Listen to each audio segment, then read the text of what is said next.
Most traders guess. We know. Reaction is for retail. Anticipation is for architects. This is your crystal ball. Okay, good evening everyone. Almost 10 बज गए यहाँ पे जब मैं record कर रहा हूँ। होपफुली आज आप लोगों का दिन अगर आपने स्ट्रीम सुना होगा तो बहुत अच्छा जाना जी मेरे ओपिनियन में तो। और मासी हम बात स्टार्ट करेंगे। So without further due let's get into today's video. तो आज यहाँ से मैं ये बोल रहा हूँ 25,000 is a psychological defence now. उसके ऊपर वो चॉप कर सकता है ज्यादा से ज्यादा 24,950। ये एक ऐसा रेंज है जहाँ वो मार्केट ऊपर जाएगा बार बार नीचे आएगा, बट यहाँ पे वो रुक भी जाएगा। और then there is eventually will be a day जहाँ पे 25,350 ब्रेक करेगा और एक शॉर्ट स्क्वीज देगा। फिर हम बात कर सकते हैं नेक्स्ट क्या। But this is what the market is, I mean flow patterns and structures are suggest, right. So ये हम कल बात कर रहे थे, ये कल की स्ट्रीम का छोटा सा क्लिप है जिसमें हम बात कर रहे थे कि भाई मार्केट में सर्टेनिटी है 25,000 और there is a very likely chance based upon जो स्ट्रक्चर्स बता रहे थे मार्केट ऊपर की तरफ ब्रेक कर सकते। तो मार्केट ओपन ही, जो कि अभी हम चार्ट्स पे देखेंगे 2 मिनट में, हुआ ही 25,350 पे तो खुला ही, ठीक है। फिर थोड़ा सा एक पुल बैक आया और फिर यूं स्ट्रेट उसने 150 और 100 पॉइंट की ऊपर छलांग मारी। तो एक और क्लिप आप सुनिए। 25,000, 25,200 मतलब 25,000 इटसेल्फ एक स्ट्रॉन्ग सपोर्ट बन गया है, राइट। तो आप सोच सकते हो वहां पे पुट सेलिंग हुई होगी, राइट। और नियरेस्ट रेजिस्टेंस जो है 25,200 है। और की टेक्निकली अब देखो यहाँ पे मैंने क्या बताया कि ये एक ऐसा फेज होता है जहां पे कंफ्यूजन बहुत होता है। आपको समझना पड़ेगा कुछ चीजें मैकेनिकल नीचे भी काम करती है ऊपर भी करती है। उसका मीनिंग ये कि जैसे 25,000 टूटा और सडनली मूव नीचे वो भाई ऊपर भी आ सकता है। चेन स्ट्रीट जैसे लोग मार्केट मेकर जो होते हैं वो दोनों तरफ पोजिशन होते। अगर आज देखो ये फिगर हमेशा चेंज होता रहता है, नया जैसे डेट आएगा बदलेगा, but for the time being 25,350 टूटता है with some quite momentum, it can push market to 100, 150, 200 point. Immediate तो 100 पॉइंट कर ही सकता है। और एक बार वो टूटता है तो जैसे मैंने बताया था कि वो एक ऐसी लेवल थी कि वो टूटा तो एक 100 पॉइंट तो राइट अवे आना ही आना है। और मात्र 12 से 14 मिनट में मार्केट ने 100 पॉइंट की छलांग मारी। और उसके बाद जो हम नीचे गिरे, जिसमें मैंने आपको बोला था कि इसमें थोड़ा सा प्रीमियम कंटेंट होता है, उसको समझाना और बताना एक एक डिफिकल्ट हो जाएगा क्योंकि एक्सप्लेनेशन करने के लिए मुझे टाइम चाहिए और टाइम मेरे पास था नहीं। सो अभी हम बात करने वाले हैं ये वो वाला जो कंटेंट होता है, right. Now according to the SEBI rule, अगर आप एजुकेटर हो तो टेक्निकली आप ऐसे फॉरवर्ड चीजें नहीं बता सकते, राइट। तो अब ये बैकवर्ड हो गया, ये 1 डे पुराना हो गया तो इट्स अलाउड। तो यहाँ पे अगर आप देखोगे क्या लिखा है, ये उसी का बेसिकली कंटिन्यूएशन पार्ट है जो मैंने बताया था कल।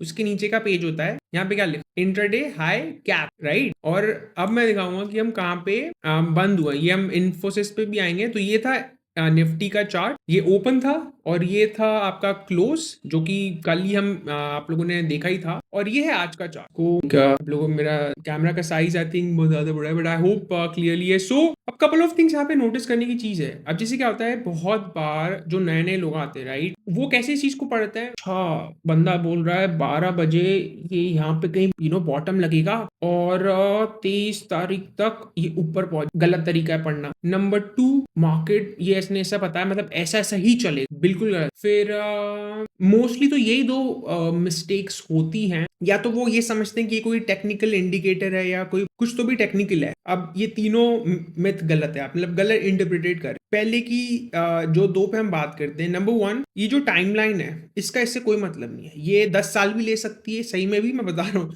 महीना भर भी ले सकती है। कौन से टाइम फ्रेम पे मैंने प्लॉट किया है उससे भी उसका कोई मतलब। सिंपल सी एनालॉजी यूज करता हूँ कि इमेजिन कि आप दिल्ली से बॉम्बे 17 घंटे की राइड है, ठीक है। तो अभी मैंने 8 बजे गूगल पे लिखा, मुंबई 17 घंटे दिखाया। और अगर मानो सीबीआई में कोई बैठा है जो मुझे ट्रैक करने की कोशिश कर कि बंदे ने 8 बजे सर्च किया है, तो क्या इसका वो ये मान लेगा कि मैं 8:01 पे ही ड्राइव करने वाला। व्हाट इफ मैं 12 बजे ड्राइव करूंगा, व्हाट इफ मैं 2 बजे करूंगा, व्हाट इफ मैं करूंगा ही नहीं, कल करूंगा। ये नए नए वेरिएबल्स हैं, राइट। सेम चीज, चलो एक बार राइड चालू हुई 9 बजे, 9 बजे दिखाएगा 17 घंटे कि भाई अगले दिन के आप 17 कर लो, तो सुबह सुबह के आप 5-6 बजे पहुंच जाओगे, ठीक है। अब बीच में मेरे को मोदी जी का कॉन्वो मिल गया, तो कोई एक्सीडेंट हो गया, तो मेरे को मम्मी ने कॉल कर दिया, तो मतलब नए वेरिएबल्स ऐड हो रहे हैं। तो वो 17 घंटे can expand to 22 hours, 23 hours, इसका ये मतलब नहीं कि मैं बॉम्बे नहीं जा रहा हूँ, इसका ये मतलब है कि वो 17 घंटे का गूगल मैप 23 घंटे में हो जाएगा। तो क्या आप गूगल मैप बोलोगे तुम गलत हो, तुम तो बकवास हो, मुझे तुम्हें यूज ही नहीं करना। कितनी बार ऐसे भी होता है कि गूगल मैप्स कभी कभी ऐसे रास्ते दिखाता है जो होते भी नहीं है, क्योंकि वो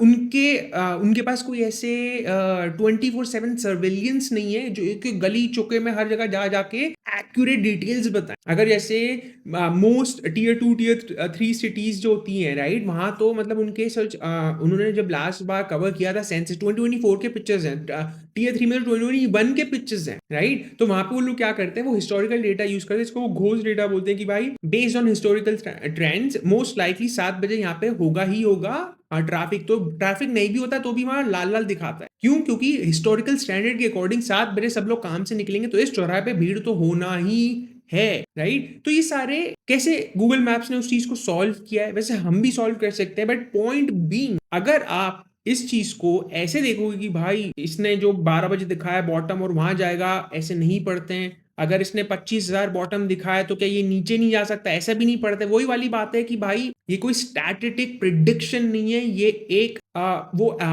ये ट्रैकर है, ये बता रहा है कि कौन से फ्लोस क्या कैसे अनफोल्ड होंगे, मतलब वो स्ट्रक्चर कैसे अपने आप में शेप लेगा। अब वो शेप का साइज, उसका मैग्नीट्यूड, उसका कितनी स्पीड से होगा। जैसे फॉर एग्जांपल हम ऑप्शंस मार्केट के स्टैंड पॉइंट से मैं बताऊं कि बहुत सिंपल भाषा में डेल्टा इज द डायरेक्शन की मुझे बॉम्बे जाना है, गैमा इज कितनी फास्ट गाड़ी चला के मैं जाऊं, वैना इज कितना मेरी गाड़ी में पेट्रोल लगेगा। Now charm is the most critical thing जो ये मॉडल सॉल्व ही नहीं कर सकता क्योंकि ये बना ही नहीं है वैसे। जैसे उसका मीनिंग है कि अगर लेट्स से मैं बैंक हूं, ओके, और मेरे को गूगल मैप बाहर भूत बन के और बाहर आके वो मेरे को ऐसे धक्का नहीं मार सकता, भाई गाड़ी चला अभी अभी, वो नहीं कर सकता, वो केपेबल ही नहीं है, राइट। तो टाइमिंग फैक्टर जो होता है, फॉर एग्जांपल मेरी गाड़ी में मैंने फुल टैंक कराया है कि 17 मैं बॉम्बे पहुंच जाऊंगा, लेकिन अगर बीच में बहुत भयंकर मुझे ट्रैफिक मिलता है, मेरी गाड़ी का इग्निशन तो ऑन रहेगा, तो ऑब्वियसली कि फ्यूल बर्न होगा जिसके कारण मुझे एक्स्ट्रा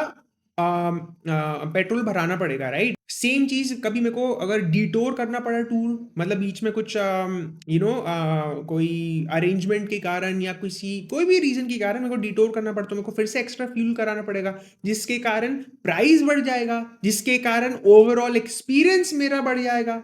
तो पॉइंट बीइंग कि ये जो वेरिएबल्स आप ऐड करते जा रहे हो कि अभी आप गाड़ी नहीं चलाओगे, आप उसको चला नहीं सकते, आप सिर्फ मॉनिटर कर रहे हो, ये सारी चीजें इनके जो लेवल्स हैं बदल सकते हैं, जो कि हम कवर करते हैं। उसके लिए आपको पेड मेंबरशिप डेटा की जरूरत होती है। नंबर 2, ये जो टाइमिंग फैक्टर है उसका कोई मतलब नहीं है। मैं ये चार्ट पे इसलिए चीजें पोस्ट करता हूँ बिकॉज मेरे मेंबर्स इसकी भाषा पढ़ते, वो रिग्रेशन और अर्थमेटिक नहीं समझते हैं, वो ये भाषा समझते हैं, राइट। तो मुझे प्लॉट करना पड़ता है, जिसमें से सबसे बड़ा जो वेरिएबल है जो मुझे नहीं पता होता उसको मैं सिर्फ ऑब्जर्व कर सकता हूँ और पर्सनल रिस्क मैनेजमेंट के सेंस से प्रिपेयर कर सकता हूँ अपने आप को। उसका मीनिंग ये कि अगर मैं 0DT ऑप्शन पे करूंगा और ये मूव देखो, जैसे टेक्निकली एक दिन में आ जाना चाहिए था, अब उसके पीछे डे लाइट सेविंग टाइम्स के बारे में बहुत बार बातें की हैं, आप पुरानी वीडियोस देख लेना और एक्स पे सर्च कर लेना मेरी प्रोफाइल पे जाके हाइलाइट्स में, तो मैं उस पर बात नहीं करूंगा। लेकिन उसके कारण क्या हो रहा है, ये न्यूज एकदम से कंप्लीटली आ भी नहीं रहा है। जैसे ये यहाँ पे ही खत्म हो गया, ये आज उसका आया, फिर अब गिरा, कल फिर से और ऊपर जाएगा, तो ये 2-3 दिन में कब के पुराने फ्लोज आ रहे हैं। सो अब इसके कारण हो ये रहा है, अगर आप 0DT वाली एक्सपायरीज ले लोगे, प्रीमियम ले लोगे, सीधी बात है डल हो जाएगी। फिर आप बोलोगे भाई गलत हो गया, गलत हो गया। गलत नहीं होगा, आपको समझ में ही नहीं आया कि ये है क्या। इसलिए इट्स इंपॉर्टेंट टू अंडरस्टैंड कि चलता कैसे, ये सीखना बहुत इंपॉर्टेंट है बिफोर आप लेफ्ट राइट इसको क्रिटिक करने लग जाओ कि भाई ये है वो है। सो एक क्विकली हम इस पे आ जाते हैं, इन्फोसिस पे भी हम बात कर लेते हैं। कल हम इन्फोसिस पे, तो बाय द वे इन्फोसिस पे तो ये वाला फैक्ट, मतलब ये जो पूरी रिपोर्ट, ओके, डजंट, मैंने हमेशा से क्लियर किया है मेरे पहले स्ट्रीम पे ही, हम इन्फोसिस की केस स्टडी को लेते हुए चलेंगे, राइट। तो इसमें पूरा प्रीमियम कंटेंट जो होता है वो आपको फ्री डिस्कॉर्ड में मिलता है, तो अगर आप नहीं हो तो आप बहुत मिस कर रहे हो, बिकॉज ये रहा इन्फोसिस का चार्ट, मतलब जो हमने कल पोस्ट किया था। और जाके कहीं पे भी आप देख सकते हो कि क्या हुआ है। कल हम स्ट्रीम पे भी बात कर रहे थे 1640 1660 की रेंज पे हम बात कर रहे थे कि कंप्रेस होगा, लेकिन ये ओपन ही 1660 पे हुआ। एक 10 और एक पॉइंट का ऊपर एक वो आया और फिर वहां से जो रिस्पेक्टेड रेंज थी राइट, उससे 4 एक पॉइंट ऊपर ही गया एंड फिर से ही गिरने लगा। तो इट परफेक्टली मैच, ये सारी लेवल्स रिस्पेक्ट की, परफेक्टली चीजें काम करी और इसका एक्सेस भी आपको मिल सकता है इन केस आपको ट्रायल कुछ करना हो कि भाई कैसे क्या रिपोर्ट रहती है राइट। तो डिस्कॉर्ड में आपको ये सारी चीजें देखने को मिलती है, प्लस बहुत सारा और भी कंटेंट है। तो डिस्क्रिप्शन में आपको लिंक मिल जाएगी, तो आप वहां पे आके देख सकते हैं। तो ये हो गई कल की बात। अब बात करते हैं कि क्या हुआ आज। आज और मजा आएगा बिकॉज हम वो ही प्रोसेस फॉलो करने वाले जो मैंने आपको कल समझाई थी। दुनिया कैसे day to day price action को देखती है कि कौन कौन से पैटर्न प्ले आउट हुए हैं राइट। इस पे आ जाते हैं कौन कौन से इस पे पहले स्टार्ट करते हैं। हाँ, कौन कौन से सेक्टर ने क्या किया है, कितना परसेंट एब्सोल्यूट चेंज हुआ है, कौन कौन सी ब्रेड थी, कितने स्टॉक्स पॉजिटिव थे, मतलब ऐसे बहुत ही पास्ट जो भी देखो प्राइस एक्शन पे क्या हो रहा है उससे आपको कभी नहीं पता लगेगा अंदर कौन क्या। आप सिर्फ अनुमान ही लगाते जाओगे, वो भी बहुत ही ठीक है, अनुमान मेरे इसमें भी लगाना पड़ता है कहीं ना कहीं, लेकिन जो अगर हम किसी चीज को हम क्वांटिफाई कर सके कि मेरा वो जो अजम्पशन वाला पार्ट है, मैं कितना इनपुट उसका ले रहा हूँ और आप कितना ले, जमीन आसमान का डिफरेंस हो राइट। सो यूजली लोग सारा एफआई का डेटा पढ़ लेंगे, पैटर्न्स क्या, एब्सोल्यूट चेंज देखेंगे, रिलेटिव चेंज देखेंगे, ब्रेड देखेंगे, कौन से top 5 volume breakout, OI change, blah blah, ये सारी चीजें देखेंगे। इससे कुछ नहीं पता लगेगा आपको, अंदर एक से एक अंदाजा लगेगा। ये वही वाली बात हो गई, अच्छा इस टोल नाके से कितनी सारी कार निकली है, कौन कौन सी बड़ी बड़ी कार है, कितनी कितनी छोटी कार है। अच्छा, इससे आपको ये थोड़ी पता लगेगा वो कौन सी पर्टिकुलर कार कहाँ जा रही है, उससे सिर्फ आपको ये पता लग रहा है इस नाके से ये वाली कार निकली है, बस। वो घूम के फिर से आ गई तो ये कैसे पता लगाओगे। तो उसके लिए इट्स इंपॉर्टेंट कि एक फ्रेमवर्क, और उसी फ्रेमवर्क जो हमने कल बात करी थी उसी को हम कंटिन्यू करेंगे, उसी सेम फॉर्मेट। कल हमने क्या बात करी थी, यूएसडी आईएनआर को सबसे बड़ा टारगेट बनाया था कि वो एक मेन रीजन है जिसके कारण मार्केट में वो आया, बट जितना भी नेगेटिविटी थी वो already it was at its peak, उससे ज्यादा वो बदतर नहीं हो सकता। मैंने रेड लाइट की बात करी थी कि ट्रैफिक लाइट वाला मैंने आपको चीजें दिखाई थी राइट।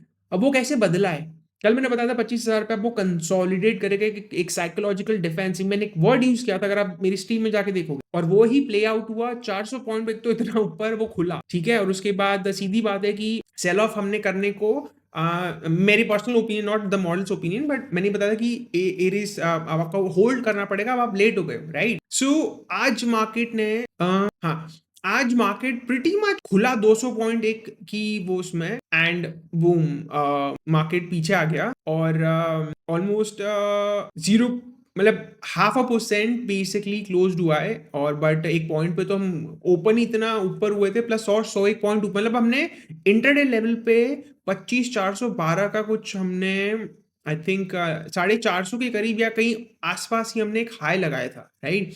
उसके बाद हम वहां से गिरने लगे, क्योंकि मैंने अभी आपको दिखाया था कि इंट्राडे क्या था उस निफ्टी वाले चार्ट, ठीक है। तो मेन आज क्या दुनिया मनी कंट्रोल सीएनबीसी बात कर रही है कि मेन रीजन क्या है, the main reason they are allocating is suddenly earnings quality win. मैंने कल क्या बोला था, जैसे ही मार्केट ऊपर जाएगा ही कोई ना कोई अर्निंग्स को ऐसे चेरी पिक करेंगे और बोलेंगे भाई ये अर्निंग्स अच्छी आ रही है, सिलेक्टिव आ रही है, कुछ में अच्छी आ रही है, मतलब स्टूपिडिटी ठीक है। ये एक मतलब क्या, अगर हम बजाज कंज्यूमर को देखें कि भाई उसका कितना बड़ा कंट्रीब्यूशन था निफ्टी में, तो क्या बहुत बड़ा कंट्रीब्यूशन था क्या, पहली बात तो इतना बड़ा वो स्टॉक नहीं है, ठीक है। हाँ, रिलायंस एचडीएफसी मूव होते तो भाई पता होता, but this is what the headlines are being portrayed, because कुछ ना कुछ तो जस्टिफाई करना होगा ना भाई, मतलब कैसे चलेगा। तो आई अंडरस्टैंड उनका पर्सपेक्टिव, लेकिन you as a user, you as a जो फंडामेंटली रिसर्च करते हैं, जो अपने आपको भ्रम में रख रहे हैं कि ऐसे फंडामेंटल रिसर्च होती है, आप भ्रम में ही रह जाएंगे अगर आप अपना पर्सपेक्टिव नहीं बदलेंगे। सो सिलिकल रोटेशन मतलब मेन रीजन तो ऐसे किसी ने कुछ बचा ही नहीं है, सब यही बोल रहे हैं कि भाई, मतलब मैं बहुत सारे लोगों को सुनता हूँ, लोगों का क्लिप्स जब भी घूमता हूँ कार में या ड्राइव करता हूँ, नहाता हूँ, तो आई एम तो ऑलवेज लिसनिंग लोगों के पर्सपेक्टिव ये वो, एंड भाई समझ में नहीं आ रहा, बिल्कुल भी नहीं था, इतनी वॉलेटिलिटी, सब वॉलेटिलिटी। भाई नाम तो ऐसे लेते क्योंकि जेन स्ट्रीट का हम नाम ले ही नहीं सकते, but that's what the reality is. But again as viewer of this framework, hopefully हम इस चीज को हम यहाँ पे चेंज करें। तो इस चीज को हम करेंगे यहाँ पे पॉज, ठीक है। और इसके बाद हम क्विकली हम जाते हैं कि ये देखो, ये है एक मेन हेडलाइन पर्सपेक्टिव राइट। अब हम बात करते हैं असली में क्या। तो यहाँ पे हम आ गए हैं वही फ्रेमवर्क में, और अब हम देखते हैं सबसे पहले हम स्टार्ट करेंगे, याद होगा आपको मैंने 4 लेयर्स बताई, ठीक है? कि हम समझेंगे हम सारी चीज़ें एक फ्रेमवर्क के स्टैंड पॉइंट से देख, राइट? अगर आपको याद होगा कि इस मार्केट मतलब इस मॉडल फ्रेमवर्क जो होती है वो ये बोलती है कि price action is the last expression, risk is what moved the market by moving और इट डज नॉट, ओके?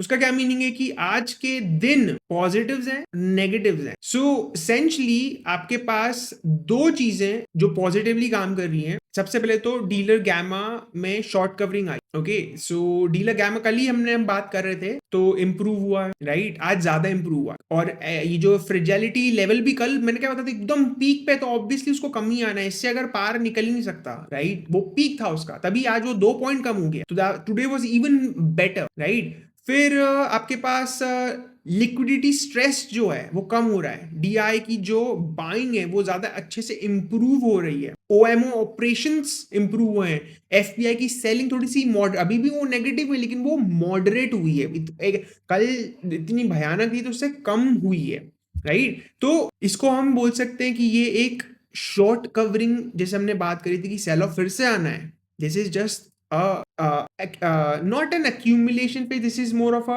वो ICT के concept में I think consolidation phase बोल सकते हैं, क्योंकि now market needs new catalyst, a new reason for another leg down या फिर clearance चाहिए। मतलब सीधी बात है, अगर सभी लोग hedged हैं तो मार्केट नहीं गिर सकता क्योंकि सभी ने पुट खरीद ली है। ऑब्वियसली जो ग्रेविटी उस तरफ मूव होती है जहां पे मार्केट पोजिशनिंग रेडी नहीं रहती, तो अगर सभी पुट लेके बैठ गए तो ऑब्वियसली मार्केट नीचे गिरेगा नहीं, ऊपर ऊपर जाएगा। सो कंसेंसस ये बोलता है bottoms is in by the dips, structure ये बोलता है mechanical bounce structure repair needed, right? This is just short covering, nothing, okay? So main ये था, और हम क्विकली यहाँ पे आते हैं कि ये हमें डे ओवर डे चेंज में बताने में हेल्प करता है कि क्या क्या कम हुआ है। सो लेयर जो 1 होती है, राइट? हम कंपैरिजन कर रहे हैं लेयर 1 से लेके 4 तक। तो कल था कि लिक्विडिटी क्रंच थी, तो आज आरबीआई ने ओएमओ से स्टेबलाइज कर दिया market, that's number 1 thing, okay? जो कि आई डोंट नो कितना ये पुश करी जा रही है news headline, but that got basically कि सो जब ऑलरेडी आरबीआई ने जब इस चीज को बताया था ओएमओ ऑपरेशंस के बारे में, राइट? मार्केट को ये नहीं पता थी कब होने वाला है, और ये टेक्निकली दिसंबर में सारी एलोकेट होना थी, जिसमें से कल अगर आपने देखा होगा, आप लोग मनी रेट चीजों को फॉलो कर, सो ये चौथा ट्रांच था, और मार्केट को सीधी बातें उन्होंने स्पेसिफाई नहीं की थी डेट्स क्या थी, और कल अराउंड 50,000 करोड़ का आज मतलब ये बॉन्ड बाइंग की गई है, जिसके कारण सीधी बात है अगर आप बॉन्ड बाय करते हो तो यील्ड्स नीचे आते, तो इससे रिमूव क्या होता है, आपका जितना भी आपको ये समझना पड़ेगा कि साइकिल चलती कैसी, राइट? मोस्टली ये हर एक चीज का इम्पैक्ट सेंटिमेंट वाइज भी आता है, क्रॉस एसेट वाइज भी आता है, और ऑफ कोर्स जो लिक्विडिटी प्रोविजंस होते हैं वो उसके थ्रू भी आता है। मतलब 3 तरीके से इस चीजों का इम्पैक्ट मार्केट में डायरेक्ट आता है। अभी सॉरी डायरेक्ट तो नहीं, एक डायरेक्ट और 2 इनडायरेक्ट आता है, क्योंकि सेंटिमेंट को आप क्वांटिफाई नहीं कर सकते। जैसे 21 जनवरी को जो कॉल रेट था वो 7 से लेके 7.10 तक पहुंच गया था, राइट? अब वो मॉडरेट होके क्या बोलते हैं 6.50 टू 6.75 तक एक रीजनेबल रेंज में रहना चाहिए। तो इससे हमने बात करी थी कि जो लिक्विडिटी क्रंच की जो हम बात करी थी, इसको स्टेबलाइज करने की कोशिश की, तो ये भी एक रीजन है, राइट? कि कहीं ना कहीं इंटरनली क्योंकि ये सारी देखो कॉम्प्लिकेटेड चीजें होती हैं, ये सिर्फ मैं भी अपने आप को ये नहीं बोल रहा हूँ कि भाई मैं रेट्स मार्केट का बहुत बड़ा एक्सपर्ट हूँ, नहीं, मेरा फोर्टे भाई ऐसा है कि I understand broader world market और उनके इंटरकनेक्शन। मतलब मैं भी पढ़ता हूँ और उस बेसिस पे नोट्स बनाता हूँ, और नोट्स पढ़ के मैं बताता हूँ। मैं ये अपने आप को ये नहीं क्लेम कर रहा हूँ कि भाई मैं रेट्स का कोई बहुत बड़ा मास्टर हूँ, मैं मास्टर ये इस बात का हूँ कि I can integrate multiple dimensions की information into one and create a system, right? So अभी मैं पढ़ रहा हूँ, जस्ट टू क्लैरिफाई, मैं लिटरली नोट्स में से देख के पढ़ रहा हूँ कि मतलब मेरे को इसमें कोई वो नहीं है कि बताने में कि मैं कोई कि आजकल वैसे ही बहुत ट्रेंड चल रहा है भाई, कोई किसी के सपोर्ट से ज्यादा लोग एक दूसरे को उल्टी सीधी वीडियो बनाते हैं, मतलब क्रिटिसाइज वाले ज्यादा वीडियोस बनते हैं, तो जस्ट फॉर द ट्रांसपेरेंसी सो इससे बाउंस क्या होता है, मतलब ट्रिगर क्या होता है, सेंटिमेंट वाइज ट्रिगर क्या होता है, जो लिक्विडिटी क्रंच वाला जो फैक्टर था वो कम हो गया, तो टेक्निकली नॉइज हो गई, तो वो चीज वीकली तक पहुंच ही नहीं पाएगी, क्योंकि मैंने ऐसे सिस्टम्स क्रिएट किए कि बहुत बार क्या होता है, चीजें डे टू डे ही काम में आती हैं और वो इतनी ज्यादा बड़ी होती ही नहीं, वो लेवल्स को क्रॉस ही नहीं कर पाती कि मेरे वीकली और मंथली में आए, इसलिए आज वीकली फिर से बदला है, तो मैं आपको शो करूंगा। तो एक तो ये था, ठीक है। दूसरा रीजन ये था कि जो ट्रम्प था, जिन भाई ने रिवील किया है, वो जा नहीं रहा कहाँ पे, अपना ग्रीनलैंड पे। देखो मेरे को तो, मैं ना बहुत सारे ऐसे लोगों को सुनते रहता हूँ जो ये सारे जियोपॉलिटिक्स और बहुत ही इंटरनल बोलते हैं ना, एकदम उन लोगों का सोचना, मतलब मैं बहुत बड़ा फैन हूँ। तो जिस तरीके से वो सोचते हैं, जैसे वन ऑफ द नेम्स एक है, क्रेडिट स्विस का बंदा था यार, उसको बहुत ही फेमस है, वो बहुत टाइम से उसका आर्टिकल आया नहीं है, लेकिन पता नहीं, नाम याद नहीं आया मुझे सडनली, लेकिन ऐसे और भी लोग हैं, बट वो बहुत ज्यादा ही फेमस है, उसी फेमस का नाम मैं भूलिए बताओ। सो एसेंशली जो ये जो ग्रीनलैंड वाली चीज है, अब मैं इसमें ना 2 से 3 स्टोरीज सुन रहा हूँ कि क्यों हो रहा है। असली में उसको कोई ऐसा इंटरेस्ट है नहीं मेरे, बेस्ड ऑन मेरी understanding, but I also heard few stories की जहाँ पे लोग बोल रहे हैं कि फ्यूचर में सारे जो टनल्स होंगी, मतलब जो सीवे वाला जो ट्रांसपोर्टेशन होगा वो वहां से निकलेगा, तो उसको वो चाहिए। कोई बोलता है वहां पे एक टाइम पे यूएस की कोई एक सिटी होती थी, या वो सारा बर्फ के अंदर दब गई, मतलब देखो कुछ कॉन्स्पिरेसी जैसी भी है, लेकिन और मैं ये 2 ऐसे बता रहा हूँ कि ये काफी वैलिड लगी मेरे को, मतलब ये प्रूव हो सकता है। मैंने तो देखो सुन के ही बता रहा हूँ, मैंने खुद ऐसा इतना कोई डीपली जाके उस पर रिसर्च नहीं किया, लेकिन मेरे को लगा ये कंपाइलिंग है। ऐसे देखा जाए तो ऐसी भी स्टोरीज हैं जहाँ पे ये बोल रहे हैं कि वो एलियन है वहां, राइट, मतलब उनको नासा को वो चाहिए, तो वो कॉन्स्पिरेसी टाइप हो सकता है। लेकिन जो जो सिटी वाली बात बताई उसने, राइट, कि जो यूट्यूबर था वो सिटी एक वहां पे हुआ करती थी, तो वो मैंने देखा, वेल डॉक्यूमेंटेड वो चीज है कि वहां पे लिटरली रहने के लिए मूवी थिएटर सब बने थे। तो वो तभी मैं बोला कि ये हो सकता है, नहीं हो सकता मुझे नहीं पता, बट ये जो 2 मैंने चीजें बताई हैं कि उसको जो फ्यूचर के वहां पे सिटीज के जितने भी सी पोर्ट्स होंगे वो वहां से निकलेंगे, एक नया रास्ता बन जाएगा जिससे यूरोप में चीजें आने में टाइम बच जाएगा, जो भी है, राइट। तो वो एक लेजिमेट सुनने में लगता है कि हाँ हो सकता, क्योंकि देखो पॉलिटिक्स में, डिप्लोमेटिक चीजों में यार कितना सच होता है और कितना इंटरनल पीछे के दिमाग में क्या बंदे के चल रहा है किसी को क्या पता। तो ये तो गई एक्स्ट्रा ली, जो 2 मेन चीजें मेरे को कंपाइलिंग लगी कि ऐसा वो क्यों कर रहा है। वो चाहता था शुरुआत से कि भाई नेटो जो है वो यूएस के खर्चों पे चलता, अगर आप देखोगे आते से ही जब वो अपने आप को वो कर रहा था, क्या बोलते हैं, प्रमोट कर रहा था इलेक्शंस के पहले से, उसको ये था कि नेटो को निकलना चाहता था और नेटो को बोलता था कि तुम अपना 3% जीडीपी करो, हम क्यों करें, और वो लोग कर नहीं रहे थे। तो इस ये सिचुएशन से वो क्या चाहता है कि डराओ इनको, डराएंगे तो ये लोग अपनी फोर्स भेजेंगे, राइट। तो वो बेसिकली टैक्टिक कर रहा है ये डरा के कि ये लोग अपने जेब से डिफेंस में खर्चा करें, असली में उसको मतलब नहीं है। वो उन लोगों को क्या पता, उसमें मिली भगत भी हो सकती है भाई, ये पॉलिटिक्स बड़ी भाई, क्या बोलूं मैं, मतलब बड़ी भयानक चीज है, मैं तो दूर ही रहता हूँ इन सब चीजों से। लेकिन देखो इंटरनल थॉट्स बहुत हो सकते हैं, हमें को तो हेडलाइन से फर्क पड़ता है, लेकिन ऑब्वियसली अगर हम कोई एज चाहते हैं तो हमें थोड़ा सा अबव द न्यूज हेडलाइन तो रहना ही पड़ेगा। तो देखो कुछ भी है, पॉइंट बीइंग की आई डोंट सी, देखो यार ऐसा मेरे मॉडल के पास कैपेबिलिटी नहीं है कि वो जिस, अगर आपने मेरी पुरानी स्ट्रीम्स देखी होगी, yes I am calling out for a sell off in the US market, but उसमें ये नहीं लिखा होता है कि भाई इसके कारण आ रहा है, मतलब ऑलरेडी यूएस में इतने रीजंस हैं, तब वो एक ये एडिशनल रीजन जुड़ गया, मतलब उससे कोई नया, उससे कोई हेल्पफुल कुछ है नहीं, राइट। तो I don't know, but point being कि दिस इज कहीं ना कहीं sentiment wise it is buffering, जिसके कारण इट हेल्प्ड आउट, राइट। तो ये एक रीजन था। फिर दूसरा ऑफ कोर्स हमारी एक्सपायरी थी सेंसेक्स में, तो कहीं ना कहीं आपका जो डीलर्स हैं, राइट, उनका काम ही ये होता है, राइट, उनका काम ही होता है सपोर्ट करना। बट पॉइंट बीइंग कि जब आप एक्सट्रीमली वन साइडेड, जैसे हम करंटली हम बात करें निफ्टी में स्पेसिफिकली, अब सेंसेक्स की तो ऑफ कोर्स अलग थी, और मैं सेंसेक्स को इतना इतना डे टू डे ट्रैक नहीं करता, तो आई डोंट नो वहां पे क्या था। बट गैमा एक्सपायरी, अगर मैं निफ्टी के बेसिस पे ही बात करूं तो, राइट, तो गैमा इंप्रूव आज भी हुआ, कल भी हुआ था, हमने बात करी। तो अगर एक प्रॉक्सी के वे में बात करूं तो कहीं ना कहीं वो भी एक रीजन था जिसके कारण ये चीज सपोर्टिव, राइट। तो ब्रॉडली सबसे बड़ा रीजन है ओएमओ ऑपरेशन, जिसके कारण जो प्री अनाउंस थी राइट? वो जो लिक्विडिटी क्राइसिस जो कल हुआ, जो कॉल रेट इतना हाइक कर गया था, वो निकल गया है। ट्रम्प वाला सेंटिमेंट को सपोर्ट कर, gamma is helping the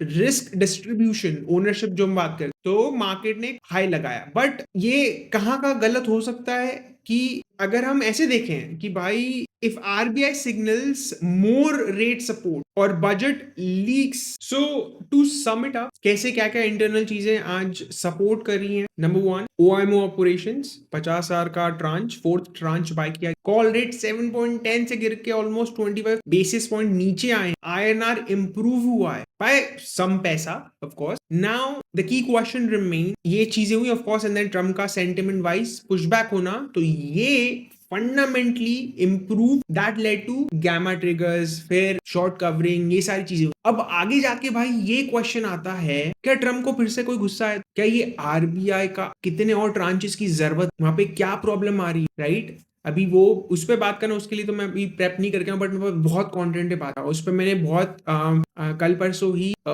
x पे मैंने बहुत आई थिंक 20-22 ट्वीट का एक बहुत बड़ा थ्रेड लिखा है, उस पर स्पेसिफिकली नहीं है बट हाइलाइट्स में आप जाएंगे तो मैंने इस चीज को बहुत अच्छे से कवर। सो आने वाले टाइम में भाई जो प्रेशर्स हैं, राइट, वो हमारी 4 लेयर्स होती हैं। आज कोई भी नया वो थ्रेट जो है, राइट, वो जितने भी ऑलरेडी कंस्ट्रेंट्स थे वो पुश बैक, राइट, वो अभी भी नेगेटिव है लेकिन वो पुश बैक। अब वो जो रिस्क डिस्ट्रीब्यूट कैसे होगा, ये जानने के लिए अब हम आने वाले टाइम में हमको ये देखना है कि कितनी बड़ी, देखो सबसे पहले तो हमारे यहाँ प्रॉब्लम जो है, मेन प्रॉब्लम, राइट, अगर हम ये मंथली पे हम जाते तो करेंसी स्टेबिलिटी, और ऐसे समझाता हूं इसको हटा के कि भाई दुनिया को ये पुश किया जा रहा है 2020 से, मैं एक मिनट मेरे को थोड़ा सा, हाँ, ऐसे समझाता हूँ कि देखो 2015 से मैंने ये चीज पोस्ट भी की, जो भी मैं बोल रहा हूँ, मेरे पास भी कंटेंट नहीं तो आपको एकदम वर्डली समझना पड़ेगा। सो 2015 से लेके 2020 तक, अब ये कोई पॉलिटिक्स मैंने चेरी पिक नहीं किया, बट मोदी जी, मैं खुद उनका फैन हूँ सबसे पहले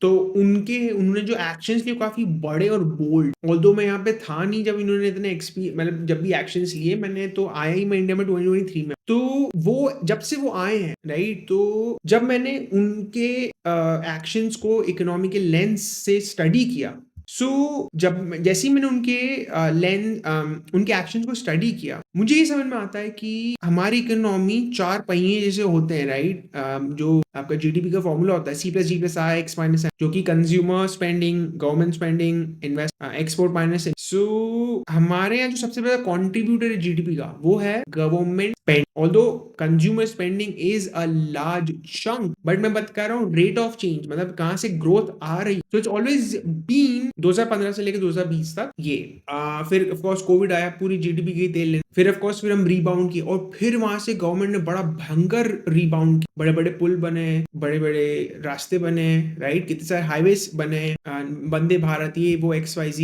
तो 2024 में जब उन्होंने ये डिसीजन लिया कि नहीं, अब हम स्पेंडिंग पे फोकस करें, हम कंज्यूमर पे फोकस करें, भाई वही सबसे बड़ी गलती है मेरे ओपिनियन में। मतलब गलती, देखो गलती नॉट इन अ सेंस कि it's a bad policy, but every policy will have a trade, ये समझ। अगर आपको इसके पीछे जाना है, you have to accept the trade off which is market will go down. बताता हूँ क्यों। जब हम स्टडी करते हैं ये चीजों को कि रेट ऑफ चेंज क्या था, और कौन सी चीज जीडीपी को, नॉमिनल ग्रोथ को अप रख रही थी, which was nominal growth, government spending nominal growth को ऊपर, बट अब क्या हो रहा है, वहां से पुश बैक किया जा रहा है, पुल बैक कर रहे हैं, और वो मनी को एलोकेट किया जा रहा है, जीडीपी जीएसटी कट कर दिए, subsidies, already global growth slow हो रही है, राइट, तो और फिर हम फ्रीबीज बांट रहे हैं, लाडली बहन, ना ये ना वो। तो ये अनप्रोडक्टिव चीजें, रोड बनाओगे एटलीस्ट भाई 20 साल इंसान चलेगा तो सही। अगर आप जीएसटी कट कर रहे हो, देखो गलत कुछ भी नहीं है, बट आपको एक्सेप्ट करना पड़ेगा उसका ट्रेड ऑफ। अब क्या होगा, ये जो और ऊपर से जो पैसे का खर्च करने का तरीका, मतलब how things are being distributed, देखो मैं जानता हूँ, देखो पॉलिटिक्स बहुत ही डिफिकल्ट जॉब है, आप किसी को नहीं सबको खुश कर सकते। इंसान सोचता मेरे लिए इन्होंने क्या किया, मेरे लिए, भाई पॉलिसीज बनती ना, वो इसलिए बनती है कि हाउ, अगर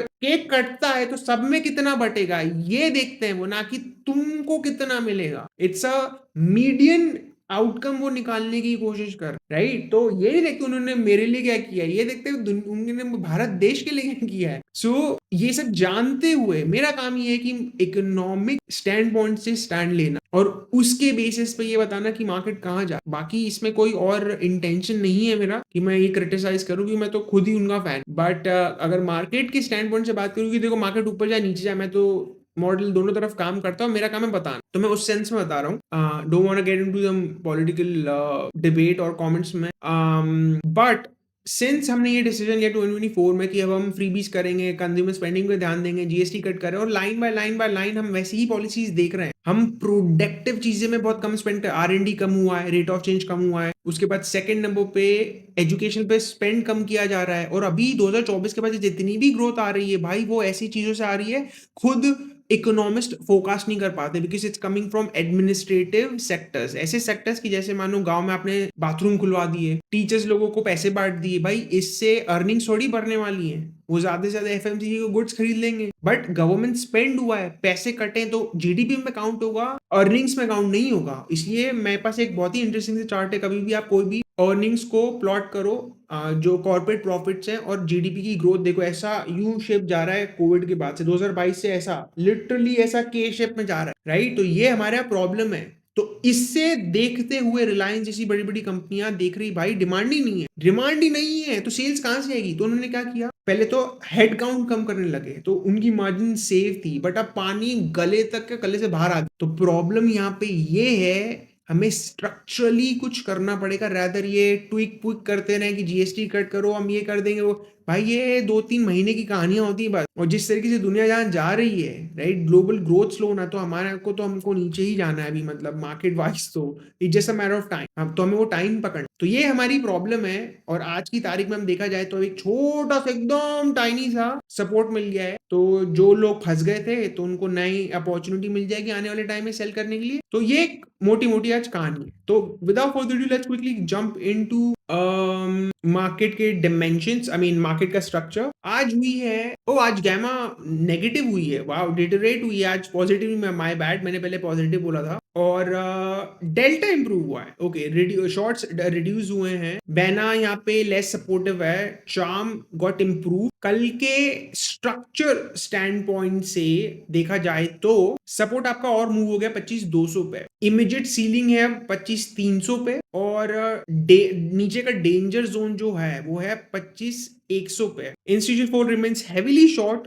implying big money benefits from weakness. However, the gamma improvement suggests the crash risk has slightly moderated. Choppy moves, इसका मैं सिंपल भाषा में समझाऊं, इसका मीनिंग क्या है? इसका मीनिंग ये है कि चॉपी मूव्स है, और ये नेक्स्ट वाली थोड़ा सा ये बहुत अच्छे से समझा देगी कि India which drop from drop 269% to 1341, signaling panic is stabilizing. At the money EIV is around 9.6, reflecting a tighter expected range between this. The fear premium is bleeding out, मतलब लोग अपने या तो पोर्ट्स वही मतलब शॉर्ट कवरिंग हो रही है और intraday level option selling prefer कर रहे हैं, जिसके कारण सेल वॉलिटिलिटी वाली स्ट्रैटेजी या फिर जो एग्जिस्टिंग पुट्स हैं वो डिके हो रहे हैं, तो वो बैना का सपोर्ट आ रहा है, राइट? तो पॉइंट बीइंग की कॉल राइटर्स अभी 25,300 से 500 के बीच में बैठे हुए हैं। मार्केट बंद हुआ है 25,289, 25,300 के नीचे, और इमीडिएट सीलिंग के अलावा 25, okay, so hard ceiling is at 25,500 and there is a supply zone at 25,400. Pivot zone will be 25,200 और 25,100 गया तो वही जो कल जो हम बात कर रहे थे कि there is a highly likely chance कि वो ऊपर की तरफ market can get pushed due to the structural flows. Now that is way far, बहुत दूर चले गया है वो, तो ऊपर नहीं हो सकता। Now the risk, since we are at like almost at neutral, अगर 50 न्यूट्रल तो हम 48 पे खड़े हैं, तो रिस्क ऑफ, मतलब देखो जाता है रिस्क तो दोनों तरफ होता है, but the closest risk is actually eight 25,100, उसको बहुत प्रोटेक्टिव रहना पड़ेगा। और 25,200 मतलब 25,200 के नीचे जाए तो वेट मत करना भाई, 25,100 तक जाए और फिर वो नीचे जाए, मतलब it will be a concerning thing. और on the upside 25,500 is a supply zone, maximum 25,500 is with the hard ceiling for tomorrow is, right? अब इसके आगे का मैं कंटेंट निकालता, बहुत सारा प्रीमियम कंटेंट है, बहुत सारा इंफॉर्मेशन है उसमें, so I won't be able to show you. What I can show you is Infosys. Infosys पे हम बात करते हैं। ये अपडेटेड नहीं है, ये मत देखना। ओके हाँ, सो इन्फोसिस में क्या हुआ है, यहाँ पे भी गैमा डिटोरेट हुई है, डेल्टा भी डिटोरेट हुआ है, और okay interesting. So as you know, Infosys पे तो मैंने कितनी बार आप लोगों को बताया ही है, राइट, कि आई एम तो मतलब आई एम पोजीशन, और एवरी टाइम ऊपर जाता मैं तो सैलॉन रैली हूँ यहाँ, मतलब प्योर कट सैलॉन रैली। तो कल मार्केट बता रहा है कि market is suppose to be in a range of this quite range है ये। और अब सिनेरियो ए एंड बी जो प्राइमरी है कि भाई ऑलरेडी खुद में ही एक मिनट गाइस, ये मैं इन्फोसिस का एडिया का डेटा पढ़ रहा हूँ, ये एक्यूरेट नहीं है। ओके सो ये है इन्फोसिस, इसमें मैं आपको अच्छे से चीजें बता सकता हूँ। इन्फोसिस का हिसाब ये है कि भाई 1663 पे वो बंद हुआ है। Based on the volatility side it is expected to be from a straddle stand point 1654 to 1672, जिसमें से primary scenario based on probability analysis 1654 से 1672 के बीच में वो फिर से सेम चीज जो कल हुई वो ट्रैप हो सकता है। अब एक और चीज ध्यान रखा करो कि जैसे आज मार्केट ओपन ही उसी लेवल पे हुआ, जैसे कल हम 1640 बात करें, ओपन ही 16 पे हुआ, फिर वो ऊपर ही जाने लगा। देखो भाई, इसके बाद भी मार्केट यूएस में एडीआर ऑन है, वो फ्लो सुबह सुबह आते हैं, तो उसके लिए हम हमें पोस्ट करता हूँ फ्री में भी, एक रिपोर्ट होती है जिसको हम यूएस फ्लोज भी ट्रैक करते हैं, तो उससे भी नंबर्स बदलते, राइट। तो ये कोई जरूरी नहीं कि एकदम एग्जैक्टली चीजें काम करेंगी, कभी कभी करती भी हैं, बहुत बार करेंगी, but just so you know कि there is also another piece of content that अगर आप डिस्कॉर्ड में नहीं हो तो आपको नहीं एक्सेस मिलेगा। सो प्राइमरी सिनेरियो 1654 से 1672 के बीच में, और again there is a chance क्या 1660 और 1680 is sort of a zone की जहां पे बिग स्विंग्स और हेजिंग आ सकती है, मतलब वो दोनों ऐसे लेवल्स है कि या तो मार्केट उसके अंदर रहेंगे या तो उसकी तरफ वो निकले बाहर with momentum, then it can push to the next new levels. जैसे कल के दिन पे 1680 पे सीलिंग है, but there is a heavy short position by smart money at 1700, और लोकल सपोर्ट 1660, और much bigger support is at 1640। मतलब ये चीज हमको ज्यादा अच्छे से यहाँ पे दिखेगी। जैसे आज के दिन कल हम देख रहे थे कि बहुत बड़ा ये रेड कलर का बार 1660 था, रेड था, वो आज ग्रीन हो गया है, तो ये सपोर्टिव होगा ऑलमोस्ट। आगे तो ना के बराबर ही रेजिस्टेंस है, तो ये एक ऐसी चीज है कि भाई market can be in a consolidating sort of a zone, इसी के आसपास ही चलेगा, थोड़ा सा ऊपर जाएगा फिर नीचे आ जाएगा, राइट, नीचे जाएगा तो ऊपर जाएगा। तो ये एक पिनिंग जोन है, बिकॉज अगर हम देखें अगले ट्यूसडे को मंथली एक्सपायरी है, तो मार्केट यहाँ ही रहेगा, राइट, मैक्स पेन के आसपास ही रहेगा। तो this is a very common thing to experience. So smart money के स्टैंड पॉइंट से देखें तो वो 1660 को शॉर्ट कर रहे हैं, 1680 को शॉर्ट कर रहे हैं, राइट, और उनका जो अभी करंट एक्सपोजर है वो यहाँ पे लॉन्ग है और आगे शॉर्ट है, तो वो खुद चाहते हैं कि 1660 और 1680 के बीच में ही रहे, राइट, क्योंकि देखो समझो मार्केट में वो हर जगह प्लेस्ड होते हैं, अगर आप बाय करते हो सेल करते हैं, आप सेल करोगे वो बाय करेंगे, तो करंटली वो चाहते हैं 1660 1680 के बीच में मार्केट से स्क्वीज करे और वो उसका प्रीमियम कमा रहे, ठीक है, तो ये उनकी स्ट्रैटेजी है। तो that's what on Infosys. Nifty में हमने बात कर ली है कि भाई Nifty is at that junction की जहां पे the risk is no more, upside है वो बट वो बहुत दूर है, और रिस्क क्लोजेस्ट रिस्क जो है जहां पे बड़ी सेलिंग आ सकती है वो नीचे है, जो कि है 25,100, राइट। तो ये बात का ध्यान रखना है हमको, ये बात की सर्टेनिटी है हमारे। अब हमें पता क्या नहीं है कि कंप्लीट डायरेक्शन क्या है। कंप्लीट डायरेक्शन भाई ये है कि इन माय